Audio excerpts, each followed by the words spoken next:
Morning, ladies and gentlemen. Matt here, and today I'd like to talk about fat people.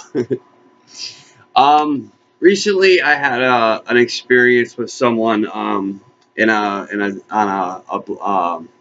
forum post that was talking about how they believe that the overweight community. I really don't remember what the heck their pronoun would be, but or whatever.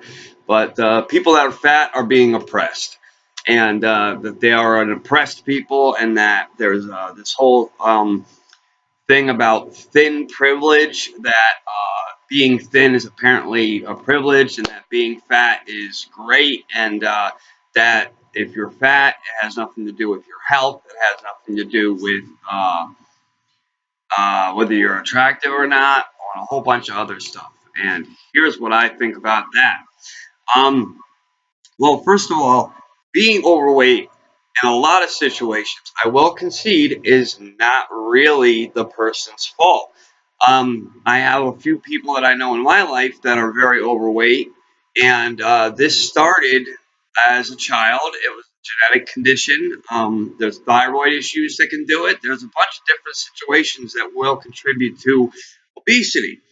However, the people that I know, at least that I know, that have this problem did something about it. And they adhere to certain eating guidelines. They take medications when necessary in order to combat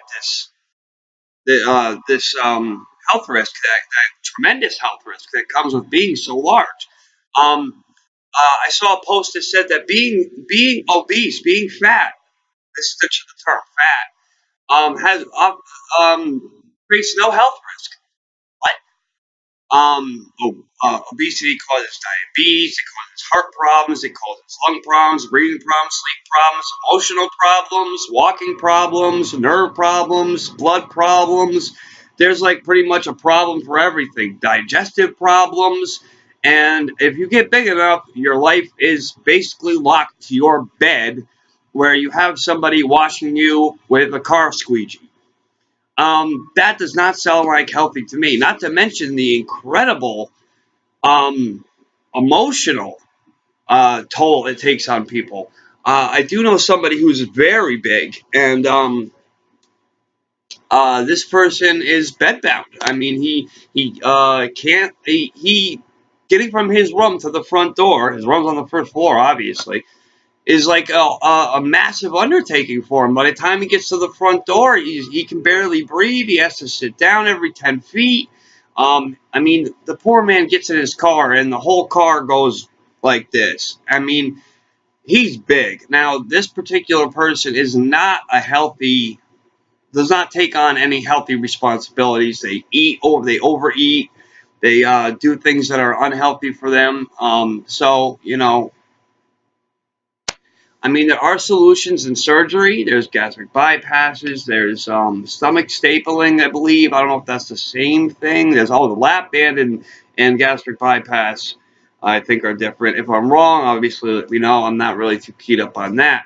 However, surgery does not obviously solve everything, and there's certain behavioral traits that you need to adopt in order to, live a healthy lifestyle. If you want to lose weight, going to McDonald's and rating the menu every day, twice a day or more, is not going to help you lose weight. Not exercising is not going to help you lose weight.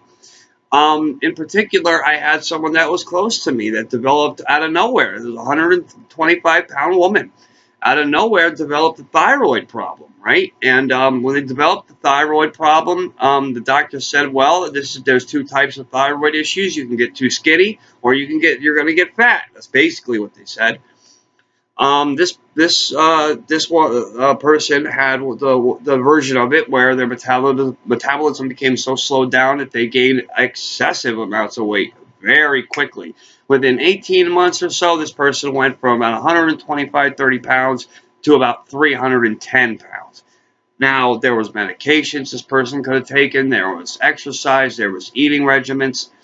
There was just not being a pig, and they couldn't do it. And now that person is up in the 400s and lives a miserable life because of that. You know, it's just like anything that you have that occurs with people. Now, I can talk about stuff like this. Here's my secret.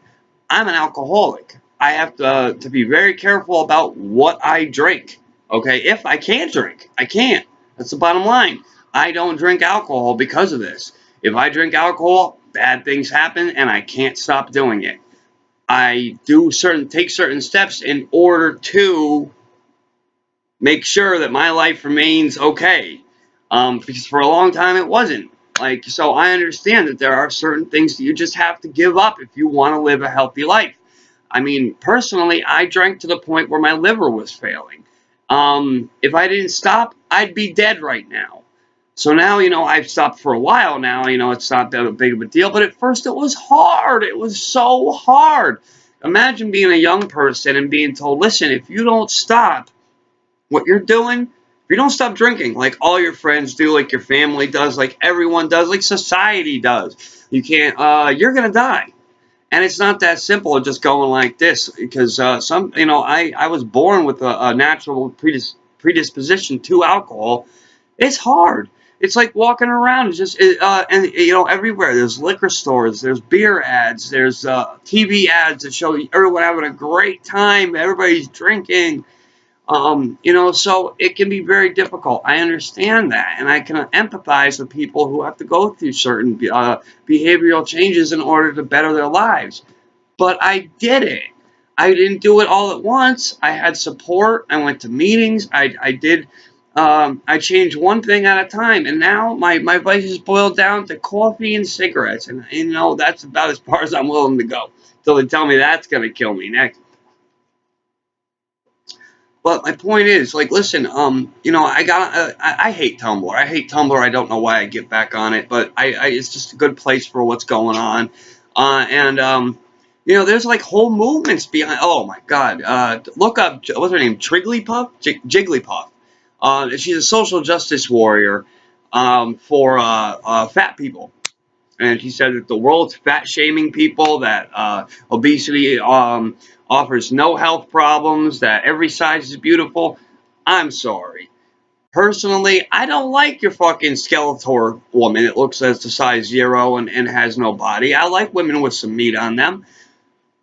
But if you're 400 pounds and, you know, I got to lift your stomach to find anything, I'm sorry. That's not beautiful to me. Or, you know, if you, I knew one person that would accumulate this fungus under their skin because they were so big. And if they didn't shower twice a day, and they didn't, they would stink like from 10 feet away. And it was all because of obesity. You know, when this person eventually had surgery and weighted down, eventually they couldn't take it anymore. This person's fine. They look great. They don't smell. You know, this poor person couldn't go out in public. You know, like some of these people can't, you know, this is ridiculous. You can't tell me that this is normal behavior to eat like 15 meals a day. I'm to that point. I mean, I saw people on TV that were literally sitting down to 10,000 calorie meals every 5 hours. No wonder you're 7,000 pounds. You know, if you got to cut the side of your house open to get you out if you died, that's a problem. If you can't get in a car, I know, you know, they're showing these people that are so big they can't get in the car. Never mind drive it. You know, that's not healthy. If you can't walk 10 steps, that's not healthy. I don't care what Jigglypuff says. That's not healthy. So thank you, and you know, good morning. I'm sorry about this little kind of weird rant, and that's not a coincidence. Haha.